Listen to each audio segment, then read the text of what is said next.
భాష నేను మొన్ననే చూసిన వరంగల్లో లోపలికి పోయినాక నోటికొచ్చి తిట్టేది జర బంద్ చేయమను. కమిషనర్ గారు మంచిగానే ఉంటారా, బయట ఎంత మంచిగా హనుమంతరావు గారు బాగున్నారా అంటారు. సపోజ్ నేను ఏదైనా ధర్నా చేసినాక లోపలికి పోయినాక మా పరిస్థితి కూడా అదే. ఏం భాష.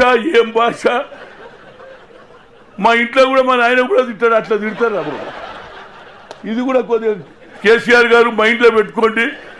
మీరు ఫ్రెండ్లీ అంటున్నారు, బయట ఫ్రెండ్లీ, లోపలికి పోయినాక నో ఫ్రెండ్లీ.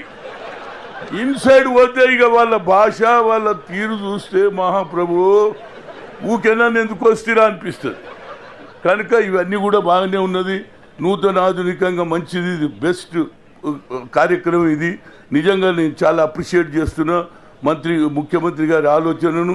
దీన్ని ఇంప్లిమెంట్ చేయాలి. అంతే విధంగా గతంలో ఒక మంచి పని చేసిండు కేసీఆర్ గారు.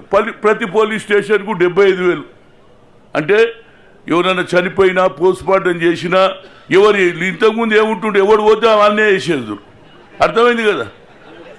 ఇప్పుడు అట్లా లేకుండా ఏం చేసారు, మంచి పని చేసారు. 75,000 అది పెట్రోల్ అయితే వీళ్ళే పోస్తారు కాబట్టి కొద్దిగా తక్కువ కరప్షన్ జరుగుతుంది. పోలీసు వాళ్ళు కూడా ఏమంటే మేము ఎడికెళ్తే సార్ మొన్ననే డెడ్ బాడీ